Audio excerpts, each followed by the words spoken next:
preparado para a tua igreja, e que enquanto teu filho prega a tua palavra, o teu Espírito Santo tem liberdade para operar milagres em nosso meio nesta noite. Eis-nos aqui para ouvir a tua voz. Usa o teu filho nesta noite, no nome de Jesus. Amém. Querida igreja, a paz do Senhor Jesus. Amém. Abra sua Bíblia comigo, por favor. Livro do Apocalipse, capítulo de número 5, o verso é o de número 5. Enquanto você está à procura do texto sagrado, eu quero manifestar a minha alegria, a minha satisfação de estar retornando a esta casa de oração. Eu estava ali me lembrando do primeiro culto, o culto de inauguração desse lugar, e eu estive presente, ouvindo o cantor Cleito Queiroz cantando naquela noite. Foi coisa do céu. Pastor Luiz Tavares, minha gratidão. Deus abençoe sua vida, a vida de sua esposa, a missionária Sandra, e a todo este ministério que me recebe tão bem. Louvar a Deus pela vida do Douglas e também da sua digna esposa, seu nome? Thaís, a irmã Thaís. Deus seja louvado pela vida desse casal. Eu estou orando para Deus dar trigêmeos a eles. Devagar, né? Devagar. Estamos orando ali na Paraíba. Deus vai fazer segundo a sua vontade. Querido pastor, missionário, pregador Regis Silva, meu amigo, eu ficava a noite inteira ouvindo você, sem demagogia, uma mensagem expositiva, profunda, detalhista, e que eu aprendi aqui algumas coisas que eu vou colocar no meu sermão, se o senhor permitir. Nem se preocupe que eu vou citar a fonte, tá bom? Deus abençoe nosso querido amigo, que eu tive o prazer de conhecer, acho que foi na cidade de Ipaba, não foi isso? Lá nos Ceifeiros Missionários, ele estava ministrando. Na verdade ele é carteirinha, não é de carteirinha, todo ano ele está lá, de vez em quando é que eu vou, né? Deus abençoe sua vida, a vida de todos os pregadores que passaram por aqui, que cooperaram com esse trabalho. Deus seja louvado. Apocalipse capítulo 5, versículo de número 5, para que vocês possam se assentar. Diz assim a palavra: e disse-me um dos anciãos: não chores, eis aqui o leão da tribo de Judá, a raiz de Davi, que venceu para abrir o livro e desatar os seus 7 selos. Tome seu assento, por favor. Quero agradecer, o som está muito bom, viu? Pode deixar assim até o final. Em rápidas palavras, eu quero aqui apresentar aos irmãos, bem rapidinho, tá bom? A minha primeira obra escrita. A minha primeira obra escrita. Escuta aí, crente. Glória a Deus, glória a Deus, glória a Deus. Vem pra cá, crente. Glória a Deus. Eu sei, irmãos, que o horário está um pouquinho avançado, mas vai dar certo. Eu escrevi meu primeiro livro e o tema desse livro é Escândalos, uma mensagem de alerta à igreja brasileira. Esse livro surge de uma preocupação do meu coração com o movimento evangélico brasileiro que caminha por caminhos tenebrosos. Nós sabemos de tudo que vem acontecendo no cenário do movimento evangélico do Brasil. E a gente precisa ter uma resposta para esse povo que está abalado com os escândalos da nossa nação. Tem pessoas que estão deixando de frequentar a igreja, tem pessoas que se desviaram da fé, tem pessoas que voltaram para as suas antigas confissões religiosas. E a gente precisa trazer uma resposta a respeito do que está acontecendo. E essa é a minha proposta dentro desse livro. Eu estou mostrando que os escândalos sempre aconteceram no passado, continuarão acontecendo no presente, porque disse Jesus, é necessário que assim aconteça. Mas também na Bíblia está descrito que nós não devemos entrar por esse caminho, porque todo escândalo tem uma consequência, e dependendo do escândalo, disse Jesus, era melhor você nem ter nascido. E a quarta lição que eu aprendi estudando sobre esse tema é que a maioria dos escândalos são reversíveis. Por que, Diego? Porque Deus é misericordioso, gracioso, bondoso e sempre tem uma segunda chance para um coração arrependido. E aqui nesse livro eu estou trabalhando 10 personagens bíblicos entre heróis e vilões. Por que você está falando sobre os heróis? Porque os heróis também erram, os heróis também falham. Se eles falharam, nós também podemos falhar. Eu estou escrevendo para os grupos da igreja. Eu estou escrevendo sobre liderança. E para líderes eu escolhi 2 personagens. Eu vou falar só um deles aqui. Diótrefes, o escândalo do poder. Existem pessoas que não sabem lidar com o poder que está em suas mãos, com as responsabilidades dentro do reino, e por causa disso agem de maneira equivocada. E um desses é Diótrefes. Diz o texto, Diótrefes queria sempre a primazia, ou seja, se ele não fosse o primeiro, ele não aceitava ser o segundo. Se ele não estivesse na frente, ele não aceitava dar a mão e ajudar aquele que estava na frente. Ele queria ser a única estrela que brilha, mas no reino a primazia já tem dono, e ela não é do homem, ela é de Jesus de Nazaré. A única estrela que brilha no nosso meio é o nosso Salvador. Glória ao nome de Jesus. Eu ainda falo para líderes, o escândalo de Judas Iscariote, que é o escândalo da traição. Também escrevo para casais. Para casais eu escolhi 2 personagens, Abraão e Mical. Qual é o problema de Abraão? Abraão mentiu acerca do seu relacionamento. Ele disse: Sara, diga que é a minha irmã, não diga que é a minha esposa, senão eu vou morrer. E nas 2 ocasiões que Abraão pediu para Sara mentir, ela foi levada ao palácio pela sua beleza. E eu concluí que Abraão não se importou de entregar Sara na mão de 2 outros homens, desde que ele escapasse com vida. Isso está errado, ele está errado. Efésios capítulo 5 diz o seguinte, que os maridos devem amar as suas esposas como Cristo amou a sua igreja, ou seja, se sacrificando por ela. Em vez de Abraão se sacrificar pelo seu relacionamento, entregou a irmã Sara para o sacrifício. E eu estou falando sobre a preservação do casamento. E para as mulheres eu escrevi sobre o escândalo de Mical. Mical foi a primeira esposa de Davi. A primeira esposa de Davi. Eu acho que deu uma mudada aqui, viu? Estava gostoso demais o som.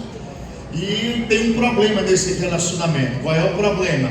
Mical amava a Davi, mas nunca amou o Deus de Davi, e nunca amou a obra de Deus, e tentou de todas as formas, irmãos, atrapalhar Davi no exercício da sua chamada, como também na presença de Deus. Certo dia Davi estava lá bailando como um plebeu, na presença do Rei dos Reis. Ela foi lá tentar humilhar Davi, e Davi disse: olha, na presença de Deus eu tenho me alegrado, e ainda me alegrarei. Não é você que vai me tirar da presença do Senhor.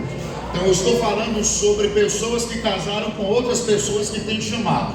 Quem casou com quem tem chamada tem que entender que tem que dividi-lo com o Senhor, dividi-la com o Senhor. Se você não quer dividir o seu cônjuge com Deus, então não casa com quem tem chamado. Fica aqui a dica, tá bom? É melhor ajudar quem tem chamada do que ser pedra de tropeço. Irmão, tem gente que é pedra de tropeço. Aí o que é que Jeová faz? Jeová pega e cobra, irmãos. Fechou a madre daquela mulher lá, e ela nunca gerou filhos porque ela perturbava na vida. Então, por favor, não faça isso, porque o Senhor não quer isso de você. E para os jovens já que estão aqui, deixa eu falar aqui, eu escrevi sobre o escândalo de Sansão. Já que a gente está em clima de casamento, Sansão tentou casar uma vez só e deu errado. Deu errado por quê, Diego? Sansão chegou e disse: papai, estou apaixonado, quero casar. Papai olhou e disse: quem é a felizada, meu filho, que vai casar com o juiz de Israel? Só tem um problema: ela não é hebreia, ela é filisteia. Aí papai olhou e disse: meu filho, não vai dar certo. Por quê? Porque no carnaval você vai querer ir para a Bala, Pernambuco, e ela vai querer ir para o Galo da Madrugada.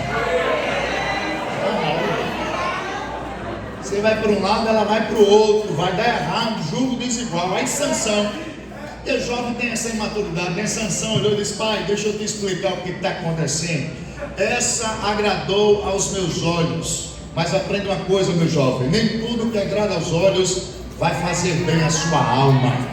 Pode ser linda, se não é crente, não é para você. Pode ser uma mistura de Brad Pitt com Tom Cruise, igual o cantor Douglas Falcão aqui, bonito, viu? Mas se não é crente, não é para você, moça. Chuta relaxo, não precisa buscar lá fora. Entre os hebreus ainda tem, entre as hebreias ainda tem. Quem está entendendo, diga glória a Jesus. Essas e outras lições estão no mesmo livro. Eu só falei aqui bem rápido para a gente ganhar tempo. Então lá fora eu vou estar disponibilizando a vocês esse livro. É R$40, crédito, débito, Pix. Só não vou vender fiado para a gente não perder a amizade, tá bom? gente está fazendo aqui, glória ao nome de Jesus. Fazendo isso, você está ajudando a minha família está crescendo. Eu já tenho o Davi, o menino mais pentecostal da Paraíba, que tem 2 anos e meio, irmão, dá mais lugar do que o pai. Davi passa o dia inteiro, irmão, com o microfone dele na mão, dizendo: papai, olha aqui papai, e começa a pregar. Eu acho a coisa mais linda do mundo. E agora está chegando a minha Esther, glória a Deus por isso. Em abril está chegando a minha Esther. Os pretendentes já estão aparecendo, mas a minha palavra é: fique em oração. O golpe já está armado, glória a Deus. O pai tem 1,85 m, tem 2 quilos, 2 sobrinhos, e ano que vem Davi entra no jiu-jitsu para proteger Esther. Quem quiser encarar, que venha. Do lado do meu pai só tem rapaz, só nasceu homem. Ele é a primeira moça, por isso toda essa proteção. Quem quer ouvir a voz de Deus, diga glória ao nome do Senhor. Apocalipse capítulo de número 5 narra-nos uma visão do lugar mais poderoso e importante entre os mundos, que é a sala do trono, onde Deus, o Pai, estará assentado, de onde Ele rege a terra e o universo, através dos seus decretos permissivos e soberanos. João, o apóstolo, ele entra dentro desta sala e ele observa Deus assentado no trono, e na sua destra um livro escrito por dentro e por fora, selado com 7 selos. A importância desse livro pode ser medida pela quantidade de pessoas que têm acesso ao seu conteúdo. No verso de número 3 diz que ninguém no céu, nem na terra, nem debaixo da terra podia abrir o livro, nem mesmo olhar para ele. Nem entre os anjos dos céus, querubins, arcanjos, serafins, nem entre os homens da terra, reis, monarcas, poderosos, nem mesmo entre aqueles que já passaram aqui nesse mundo e deixaram suas contribuições e legados, mas nem mesmo estes possuíam dignidade de abrir esse livro e desvendar os seus mistérios. Foi aí que João começou a chorar, e ele chorava muito, porque ninguém fora achado digno. Mas a Bíblia diz que um ancião se aproximou de João, trazendo uma boa nova, uma mensagem de esperança, e a mensagem é esta: não chore, João. Mas como não chorar, se ninguém tem acesso ao conteúdo desse livro? Como não chorar, se ninguém pode abri-lo nem desatar os seus selos? Como não chorar, se ninguém tem acesso aos seus mistérios? Mas o ancião justifica, porque João deve parar de chorar. Ele diz: eis aqui o leão da tribo de Judá, a raiz de Davi, que venceu para abrir o livro e desatar os seus 7 selos. Logo após esta afirmação, João começa agora a ter outra visão. Ele vê agora 4 seres viventes, e ele vê também 24 anciãos, e no meio desses personagens, um cordeiro como havendo sido morto. Esse cordeiro se aproxima daquele que está assentado no trono, e pega o livro de sua destra. Quando isso acontece, os 4 seres viventes se dobram, os 24 anciãos se dobram, e eles começam a cantar um novo cântico, dizendo: digno és de tomar um livro e desatar os seus 7 selos, porque foste morto, e com teu sangue compraste para Deus gente de toda tribo, língua, povo e nação, e para o nosso Deus os fizestes reis e sacerdotes, e eles reinarão sobre a terra. A pergunta que pode estar na sua mente diante dessa realidade textual deve ser esta: que livro é esse, Diego, que ninguém tem acesso ao seu conteúdo? Que livro é esse que ninguém pode desvendar os seus mistérios, a não ser aquele que morreu, a não ser aquele que entregou o seu sangue na cruz, a não ser aquele que deu o brado de consumação na cruz, perdoando os nossos pecados? Que livro tão importante é esse? Estudando sobre esse livro, eu percebi que a maioria dos estudiosos vão dizer que este livro é o livro do desenrolar da história humana. É nesse livro que está o desdobramento da história humana. E ninguém era digno de ter essa história em suas mãos, a não ser aquele que venceu. Quando eu olhei para esta realidade, eu comecei a imaginar, eu comecei a pensar, eu comecei a ficar tranquilo, eu comecei a ficar esperançoso. Por quê? Porque a história não caminha sem rumo. A história tem um dominador. A história tem alguém que está controlando ela em seus mínimos detalhes. E quem controla essa história é Jesus Cristo Nazareno. Jesus tem a história da humanidade em suas mãos. Outra coisa que isto me fez pensar é que se este livro é o livro da história da humanidade, a minha e a sua história está dentro desse livro. Vou repetir: a minha e a sua história está dentro desse livro. Isso quer dizer que a nossa história não está na mão dos médicos, dos políticos. A nossa história não está nas mãos dos homens. A nossa história está nas mãos do Cordeiro de Deus que tira o pecado do mundo. Jesus me trouxe aqui nesta noite para dizer a você: a sua história está nas mãos dele. Ele não perdeu o controle. E se está em suas mãos, no final tudo vai dar certo.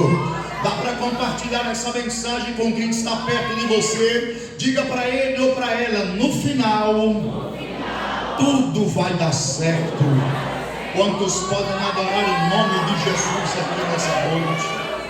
Tendo explicado o Apocalipse capítulo de número 5, eu quero que você redobre a sua atenção agora para o verso de número 5.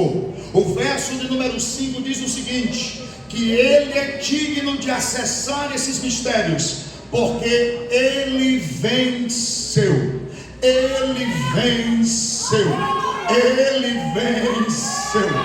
Quando eu li este verso, eu comecei a imaginar quais foram os inimigos que Jesus Cristo venceu, para que ele tenha dignidade de abrir o livro e desatar os seus 7 selos. E é sobre esses inimigos que Cristo venceu que eu trago uma palavra nesta bala em nome do Senhor Jesus. Os inimigos que Cristo venceu. Eu vou contar de 1 até 3, você repete o tema dessa mensagem: os inimigos que Cristo venceu. Vamos lá no 3.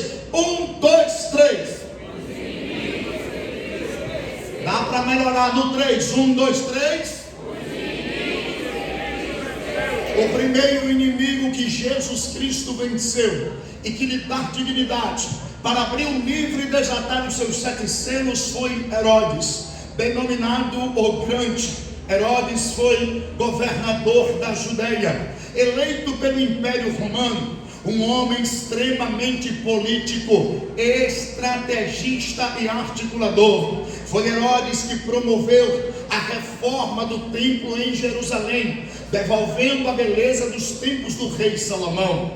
Ele fez isso não por ser um homem bom, mas para trazer ao seu lado o apoio do povo judeu. Mas este Herodes, apesar de ser político e estrategista, ele também era um homem extremamente sanguinário. A história nos diz que quando ele assumiu o poder, ele mandou matar os seus antecessores macabeus. A história nos diz que quando ele assume a cadeira de poder, ele manda matar 45 dos 71 sacerdotes que faziam parte do Sinédrio. Este homem era tão sanguinário que quando 2 dos seus filhos começaram a se destacarem e as pessoas viam nesses meninos os seus sucessores, ele mandou matar os seus próprios filhos. Este homem era tão maluco e tão sanguinário que ele casou com 10 mulheres distintas. A mais amada era Mariana. Quando ele desconfiou que Mariana poderia entregá-lo ao governo de Roma pelos seus abusos cometidos na Judeia, ele também mandou matar Mariana. porque ele fazia de tudo para se manter no poder, para se manter na cadeira. Ele estava disposto a passar por cima de tudo e de todos. E quando Jesus, o rei dos judeus, nasceu e este homem ficou sabendo, ele tentou também matar a Jesus, mas ele falhou miseravelmente, porque o anjo do Senhor chegou na frente. Diga para quem está ao seu lado: o anjo do Senhor vai chegar na frente. Não vai ter morte, vai ter livramento de Deus nesta causa. O anjo do Senhor se apresentou aos pais de Jesus e disse assim: fugir para o Egito. Fugir aqui não significa covardia, fugir aqui significa cumprimento das Escrituras, pois as Escrituras já previam: do Egito chamei o meu filho. E de fato Jesus foi para o Egito, ficou um tempo por lá, e Herodes, Diego, acabou morrendo, e Jesus voltou para Israel, cumpriu a sua missão, salvou os pecadores e mostrou que o grande aqui na terra não é Herodes, o grande aqui na terra é ele. Jesus Cristo venceu Herodes. O segundo inimigo que Jesus Cristo venceu para lhe dar dignidade de abrir o livro e desatar os seus 7 selos foi a elite religiosa dos judeus.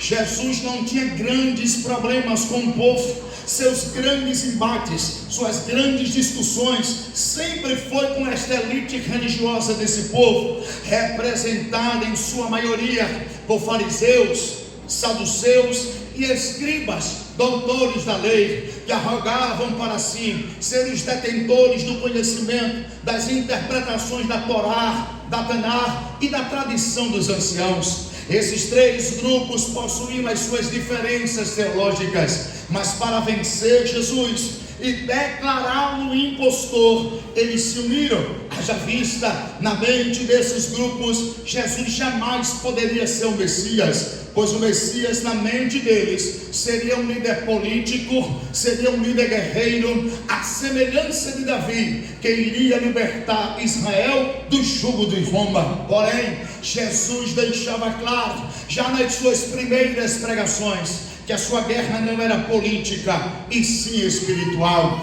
que a sua guerra não era contra o império de Roma, mas sim contra o império das trevas, que a sua luta não era contra Nero, mas sim contra principados e potestades, dominadores desse mundo tenebroso, contra as hostes espirituais do mal que habitam nas regiões celestiais. Jesus deixava claro em seus sermões que a libertação que ele trouxe não foi para uma nação, mas sim para o mundo inteiro, para todos os pecadores, inclusive a mim e a você também. Mas isto era visto por estes homens como blasfêmia, como incoerência, e na tentativa de vencê-lo, na tentativa de declará-lo impostor diante da nação de Israel, eles escolheram uma arma para lutar contra ele, a arma do conhecimento. E eles pensavam assim: nós somos da escola de Léo, aprendemos aos pés de Gamaliel, entendemos tudo sobre lei, sobre historicidade de Israel, entendemos tudo sobre os escritos proféticos, vai ser muito fácil vencer este homem de Nazaré. Haja vista, já dizia o ditado, pode vir alguma coisa boa de Nazaré. E eles tentaram de algumas vezes, ou por algumas vezes, tentar vencer Jesus. Certa feita, Jesus Cristo estava pregando e ensinando no templo, e eles chegaram com uma argumentação. Eles disseram assim a Jesus: com que poder você faz estes milagres? Parece uma pergunta simples, mas não era. É uma pergunta capciosa, casca de banana, para que você entenda. Porque se Jesus responde: eu faço com meu próprio poder, seria acusado de bruxaria, feitiçaria, seria acusado de blasfêmia, apedrejado e morto. Se Jesus dissesse: eu faço com o poder que o Pai me deu, apesar de ser verdade, não seria interessante Jesus responder dessa forma. Ele também seria acusado de blasfêmia, porque essa declaração igualava ao Pai, igualava a Deus. Jesus, percebendo a malignidade do coração desses homens, resolveu brincar com eles, mexer com o ego deles, mexer com as capacidades que eles tinham. Ele olhou e disse: eu respondo vocês, se vocês me responderem uma só pergunta. Eu imagino eles olhando e dizendo: pode mandar, que a gente entende tudo sobre lei, sobre a história de Israel e sobre os livros proféticos. E Jesus olhando para eles e dizendo assim: a minha pergunta não tem nada a ver com lei, com a história de Israel, nem muito menos com escritos proféticos. A minha pergunta é simples: o batismo de João é dos homens ou é de Deus? Pergunta capciosa, casca de banana, porque se eles respondem: este batismo é dos homens, a multidão poderia matá-los, porque a multidão acreditava que João era profeta. Mas se ele responde: este batismo é de Deus, Jesus diria: e por que vocês não se batizam? Por que é que vocês não descem as águas? Por que é que vocês não descem e cumprem o mandamento? Eles se reuniram e começaram a discutir entre si. Eu imagino o fariseu olhando para o saduceu e dizendo: você sabe responder essa? E o saduceu dizendo: essa aula eu faltei. Mas você deve saber, fariseu. Eita, esta pergunta eu também não tenho conhecimento. Mas vamos perguntar ao doutor da lei. O doutor da lei com certeza vai saber responder. E o doutor disse: isto aí eu também não tenho conhecimento. Então eles chegaram para Jesus e disseram assim: olha, nós entendemos de muita coisa, mas sobre esta pergunta, sobre este assunto, não sabemos te responder. Jesus olhou para eles, deve ter dado um sorrisinho irônico e disse assim: já que vocês não respondem a minha pergunta, eu também não respondo com que autoridade eu faço esses milagres. Eles pensavam que estavam ali guerreando com o mestre da terra. Jesus é muito mais do que um mestre da terra. Jesus é o Pai da sabedoria, e em Jesus está todo o conhecimento, e ninguém jamais poderá vencer. Ele venceu a elite religiosa dos judeus, o terceiro inimigo que Jesus Cristo venceu para ter dignidade para abrir o livro e desatar os seus 7 selos. Foi a tentação. Preste bem atenção no que eu vou dizer a partir de agora. Existe um grande mistério dentro da nossa fé. Que mistério é esse? Deus se fez carne e esteve entre nós. Por que eu digo que esse mistério é o mistério da nossa fé? Eu fiz o curso de ciência das religiões pela Universidade Federal da Paraíba, e eu ouvi falar de diversos deuses e divindades. Que deuses e divindades não são? Eu ouvi falar sobre diversas religiões, e eu nunca ouvi dizer que um deus da mitologia grega, romana ou egípcia desceu do seu trono de glória para assumir a forma humana aqui na terra. Isto não acontece em outra religião, somente dentro do cristianismo. Deus se fez carne e esteve entre nós. A encarnação do Filho de Deus é uma doutrina extremamente bíblica. Em Gênesis capítulo 3, verso 15, o próprio Pai fala sobre o Filho: ele é o descendente da mulher. Isaías capítulo 7, verso 14, o profeta diz que ele nasceria de uma virgem. Em João capítulo de número 1, o evangelista João diz o seguinte: no princípio era o verbo estava com Deus, e o verbo era Deus. O verbo se fez carne e habitou entre nós. Filipenses capítulo 2, versos 6 e 7, está escrito acerca de Jesus: ele não teve por usurpação ser igual a Deus, esvaziou-se de si mesmo, tomou a forma de servo, se assemelhou-se aos homens. Jesus desceu aqui a esta terra, não como um fantasma, não como um espírito, mas como um ser humano semelhante a mim e a você. E como ser humano, ele sabe o que é dor no coração. Como ser humano, ele entende o que é traição. Como ser humano, ele passou fome, ele passou sede. Ele sabe o que você está passando, porque ele sim veio e igualzinho a mim e a você. E as Escrituras nos dizem que em forma humana Jesus Cristo foi tentado em todas as coisas. Quando a Bíblia diz todas as coisas, é todas as coisas mesmo. Jesus foi tentado em todas as coisas. Mas respire fundo, porque a mesma Escritura também diz que ele foi tentado, mas não pecou, permaneceu puro diante de Deus, diante dos homens. Por isso ele é o homem perfeito que pisou aqui nessa terra. Ninguém pode arrogar esse título para si, nem mesmo os nossos heróis. Noé se embriagou, Abraão mentiu, Davi adulterou, Sansão quebrou o voto de nazireado, Pedro negou a Cristo 3 vezes, mas com Jesus foi diferente.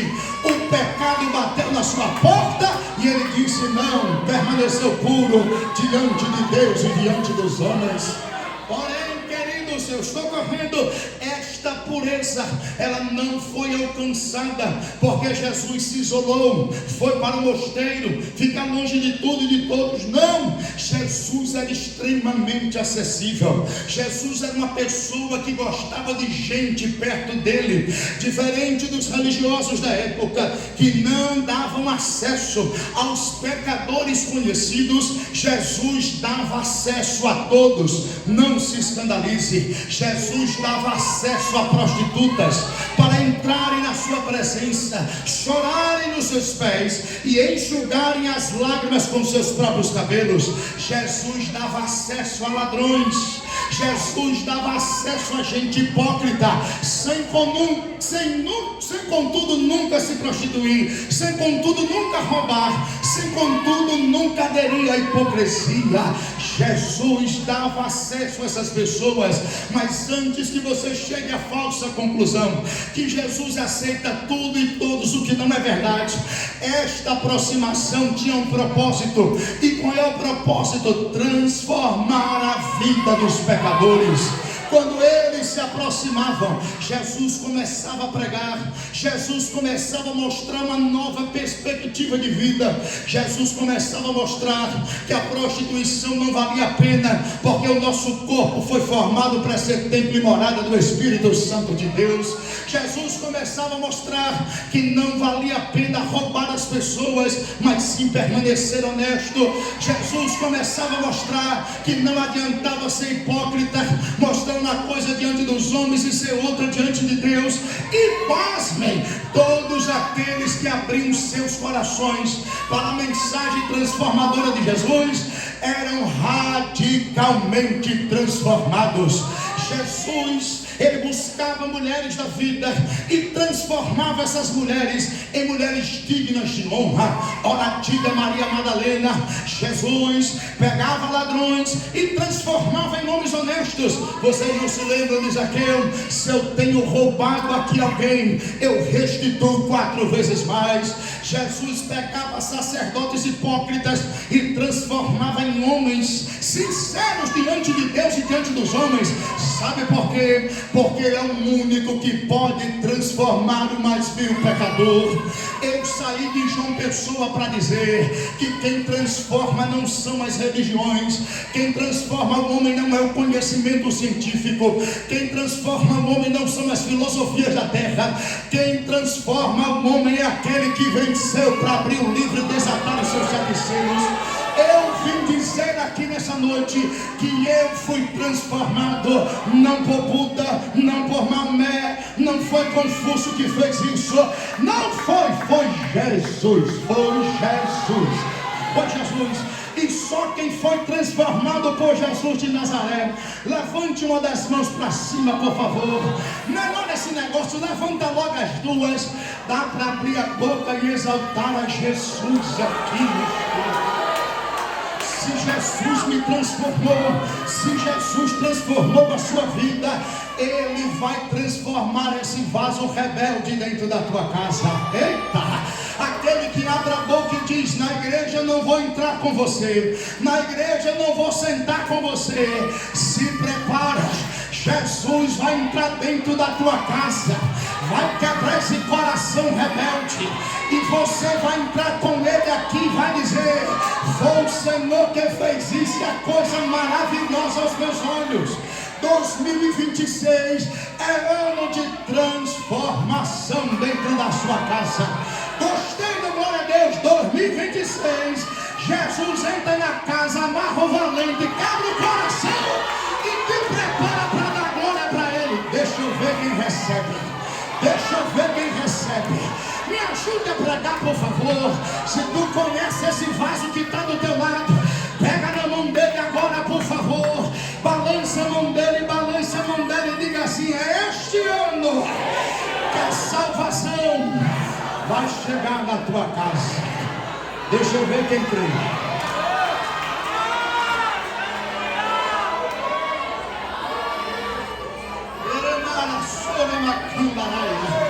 Mas eu tenho mais um pouquinho aqui para entregar. Jesus Cristo venceu as enfermidades e os espíritos malignos. Eu estou sentindo graça para falar isso aqui nessa noite. Não havia enfermidade que Jesus não pudesse curar. Não havia espírito maligno que ele não pudesse libertar.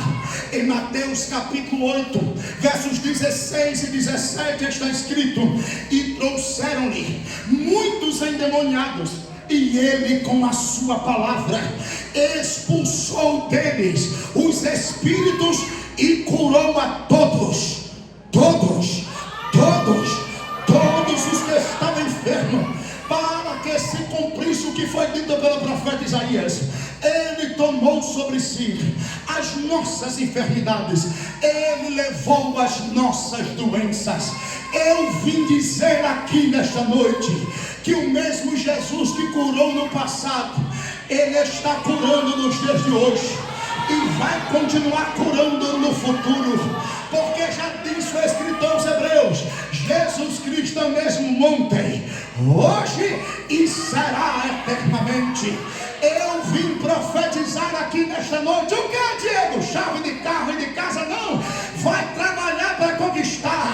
Eu vim profetizar saúde para você, saúde para você, saúde para você. Satanás quer te prender nessa enfermidade, mas hoje esse laço quebrou e Jesus está mandando saúde. Deixa eu ver quem crê que Jesus está mandando saúde. Dá para abrir a boca por 5 segundos ou está difícil? Explica melhor, eu vou explicar aqui nessa noite.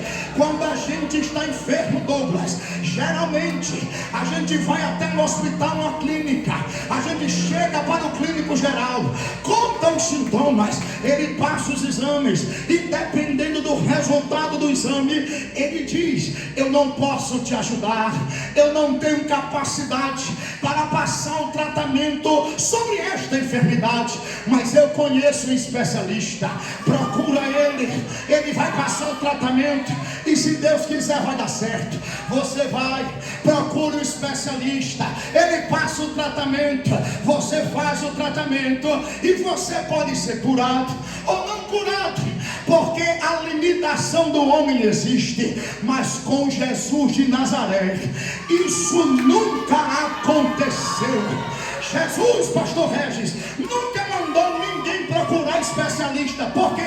Porque ele mesmo é especialista em todas as enfermidades. Prova, amiga, eu vou provar. Quando o problema era nos olhos, Jesus chegava e dizia: que queres que eu te faça? Eu quero ver. Então veja, a tua fé te salvou. Quando o problema era no braço, ele chegava e dizia: qual é o teu problema?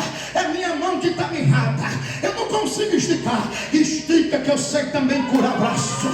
Qual é o teu problema? Meu problema é na pele, mas eu já soube que tu és dermatologista, e se tu quiseres eu posso ficar limpo dessa lepra. Jesus olhava e dizia: eu quero, seja limpo agora, vai embora lepra.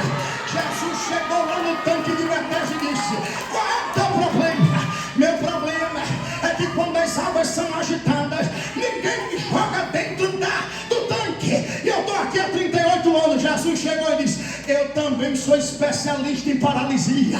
Acabou o teu problema agora. levanta, toma a tua cama e anda. Eu estou pregando sobre especialista aqui, né? Quem é que acredita que ele está aqui? Levante a mão que já é lá abaixo. Mas Diego, meu problema não é no corpo, meu problema é na alma.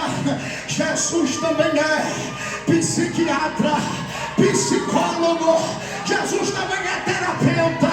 Ele cura a depressão, ele resolve crise de ansiedade, ele coloca a síndrome do pânico para correr hoje.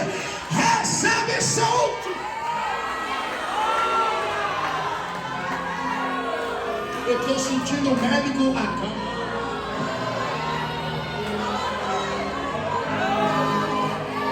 Come on.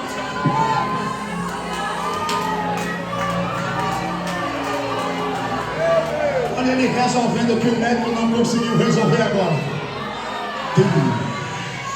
Tem uma unção de Deus aqui para curar enfermidades.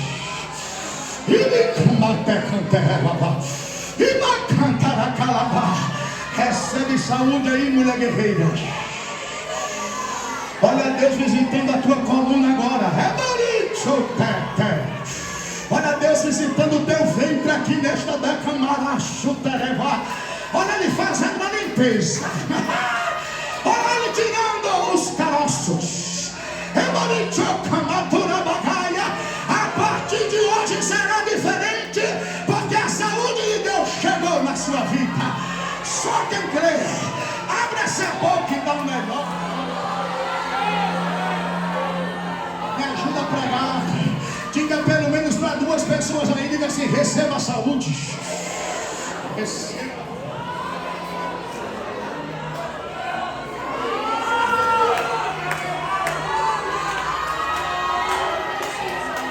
Olha Deus visitando as pernas aqui, ó. As veias das tuas pernas estão sendo visitadas hoje aqui. Abre a boca para ser cheio, vai. Só quem crê em cura divina, abre a boca por 5 segundos, vai.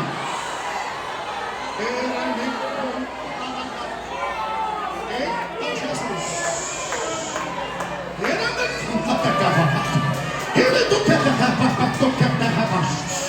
Cadê os crentes pentecostais? Estão na casa? Libera uma rajada de fogo aí agora, vai. Porque o Jesus que venceu enfermidades, ele também venceu os espíritos malignos. As trevas não podem resistir o poder sobrenatural de Jesus de Nazaré. Prova de mim, eu vou provar. Jesus chegou na sinagoga de Cafarnaum. Chegou e lá estava um homem possesso de espíritos malignos. Ao que tudo indica, Satanás já estava à vontade. Ele já estava até congregando naquela sinagoga. Mas quando Jesus chegou, sabia que ele estava lá, mas não deu atenção a ele. Pegou as escrituras e começou a pregar.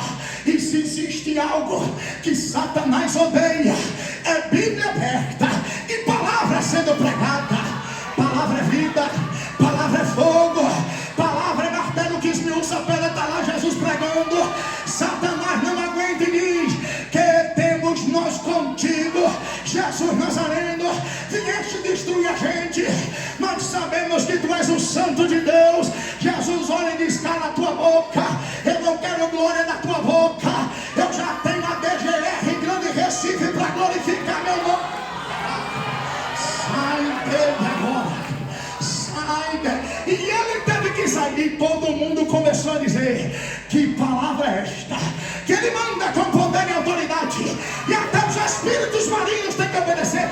Esta é a palavra do Cordeiro de Deus, do leão da tribo de Judá, do Jesus dessa igreja. Ele tem poder. Eu estou sentindo que hoje as trevas vão recuar. Profetiza para esse vaso aí, diga assim: as trevas vão recuar.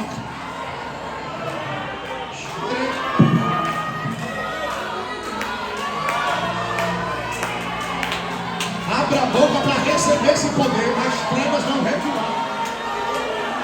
As trevas vão recuar dentro da sua casa. Vai recuar.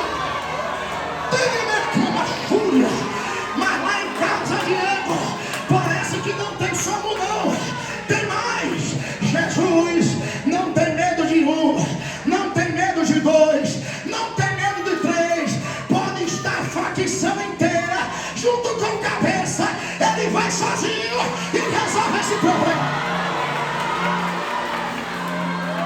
Profetiza aí, diz aí, Jesus vai resolver.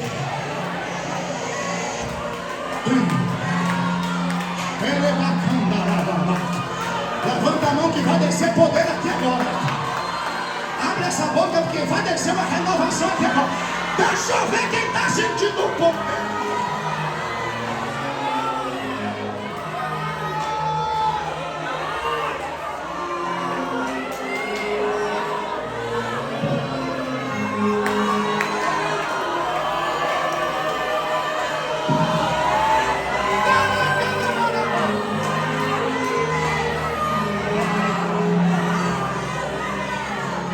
Agora para receber o poder de Jesus. Vai, eu já estou terminando. Abra a boca agora para receber o poder de Jesus. Jesus de Nazaré. Diego prova que ele enfrenta a facção inteira e vence. Na cidade de Gadara, meus amigos pregadores, havia um homem possesso de espíritos malignos. Ele estava possesso de uma legião.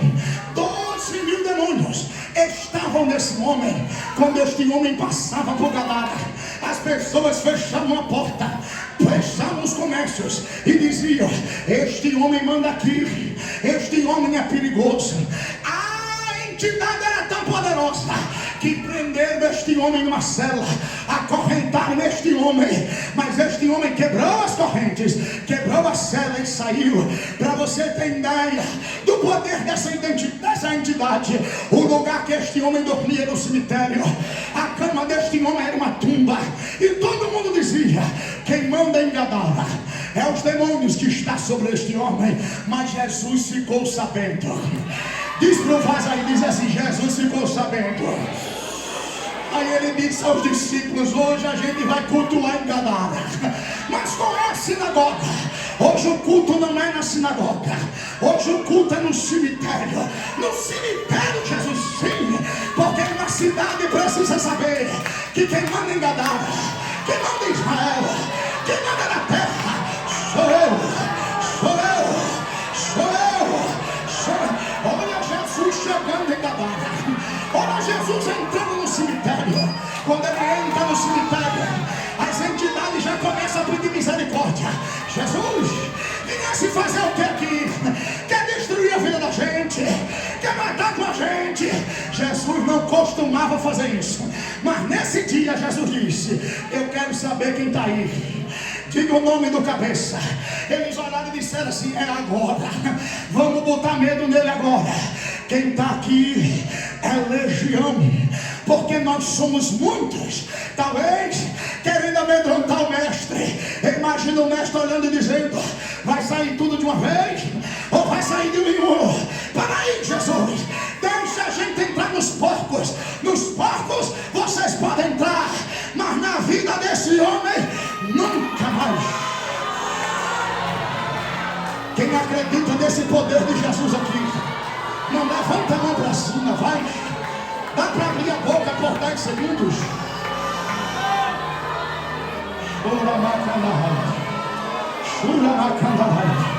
Abre a boca que eu vou profetizar pela palavra, vai. O laço quebrou e você escapou aqui hoje. Toda ferramenta preparada contra você não vai prosperar. Quebrou.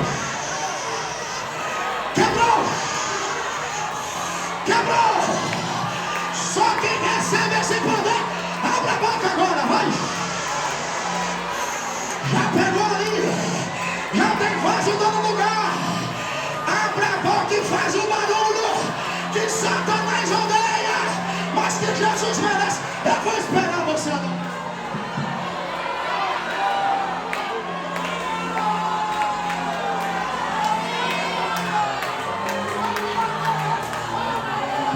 Vai pegar um negócio aqui agora. Fica de pé aqui nessa noite e levanta a velocidade. Eu já estou encerrando. Dá um abraço nesse vaso que está do teu lado e diga assim: o laço quebrou hoje. Quebrou.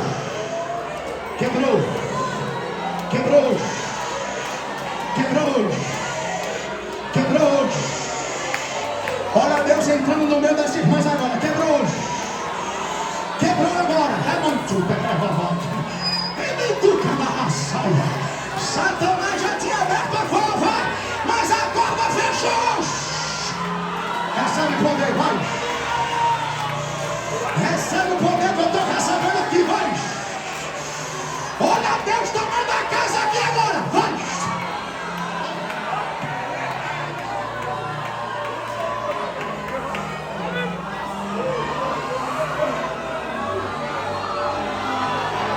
Deus vai encher a casa de poder aqui agora. Levante a mão e adore, vai. Eu já estou terminando porque meu horário já chegou. Mas Jesus está dizendo, eu vou encher a casa de poder agora. Abra a boca e ministre agora, vai. Abra a boca e ministre agora, vai. Remendou, rebai. Essa seta de frieza está sendo quebrada agora.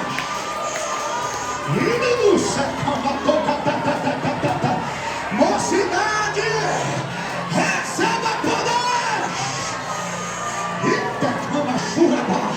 Deixa eu ver quem está sentindo, deixa eu ver.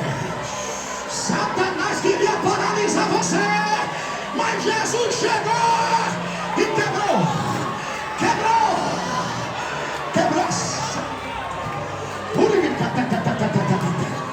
Cadê os vasos batizados no Espírito Santo? Pega o microfone aí, Douglas. Jesus vai tomar o ambiente aqui agora. E me cama chula baralha. Minhas irmãs, sejam visitadas agora. Volta para casa, guerreira, marchando, porque a vitória é tua em nome de Jesus Cristo.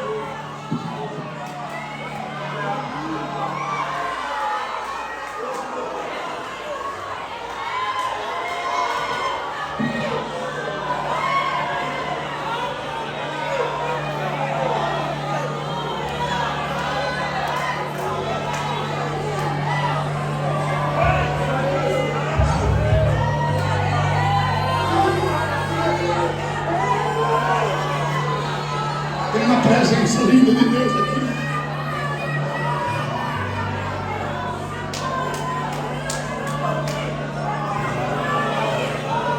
Tem alguém sentindo a presença de Jesus? Se me aguenta mais 3 minutos, diga glória a Deus.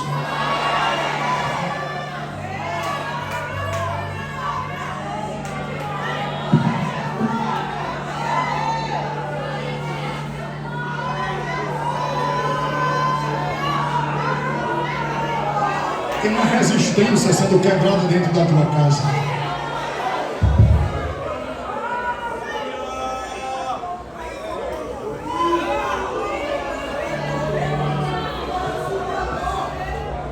Você não gerou filhos para estar na mão de Satanás.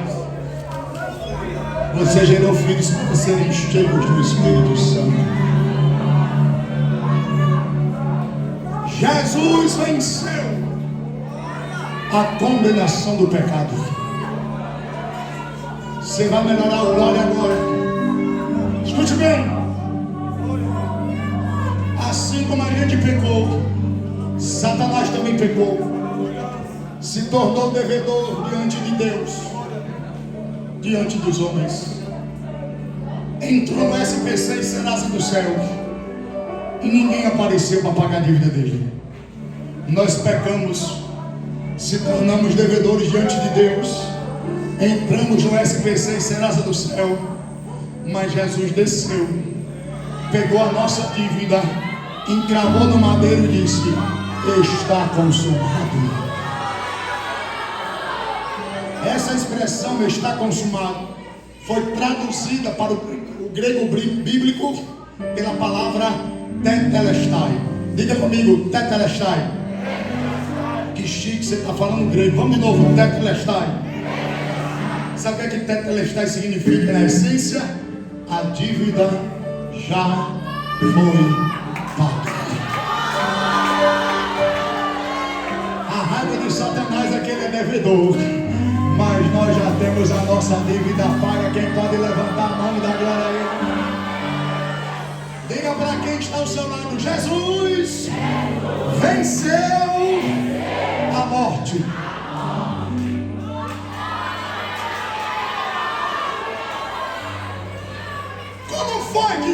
venceu a morte, aqui eu encerro. Primeiro, ressuscitando mortos. Chegou na casa de Jairo, disseram a ele: nem precisa fazer mais nada. A menina está morta. Ele disse: está morta nada, está dormindo. Levanta a menina. Acorda, e ela ressuscitou. Lá vem o cortejo fúnebre do filho da viúva de Naim. Jesus olhou e disse: vamos parar aquele negócio agora. Mulher, para de chorar, mulher. É meu filho, Jesus. Vai levantar agora. Levanta, menino. Seu amigo Lázaro estava morto, ou melhor, doente, enfermo. Chegaram e disseram: vai lá, ora por ele. Ele disse: não, essa enfermidade não é para a morte, é para a glória de Deus. Leva o recado. 4 dias depois da morte dele, chega Jesus. Marta e Maria desesperadas. Se o Senhor estivesse aqui, meu irmão não teria morrido. Jesus diz: eu sou a ressurreição, minha vida. Quem crê em mim, ainda que esteja morto, viverá. Onde foi que puseram? Já cheira a mão. Eu não já falei: se creres, verás a glória de Deus. Tira a pedra. O que vocês podem fazer, quem vai fazer é vocês, e o resto deixa comigo. Lázaro vem para fora. E lá vem Lázaro. Jesus venceu a morte se entregando a ela. E aqui eu encerro.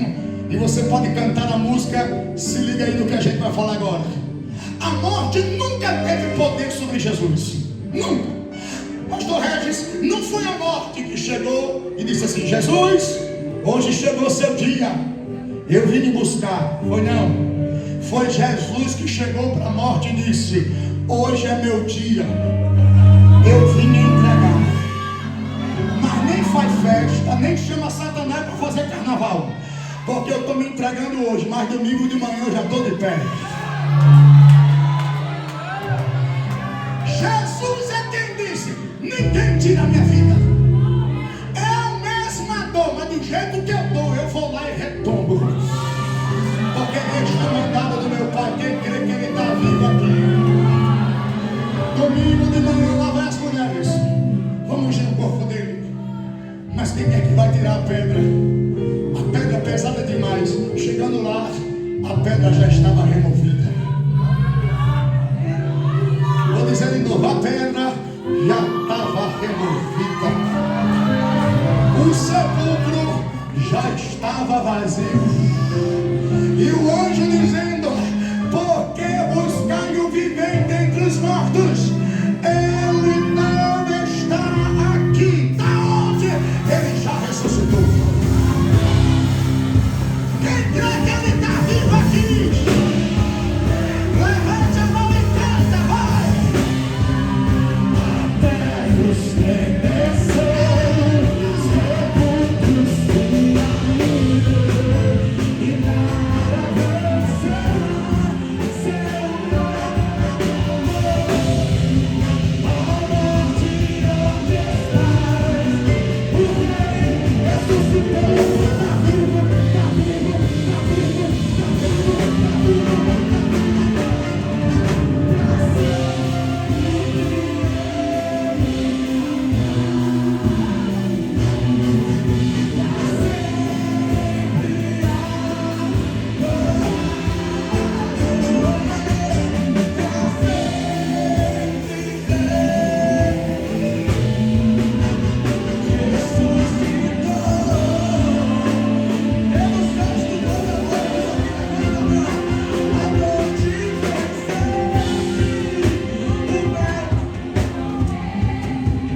Aleluia.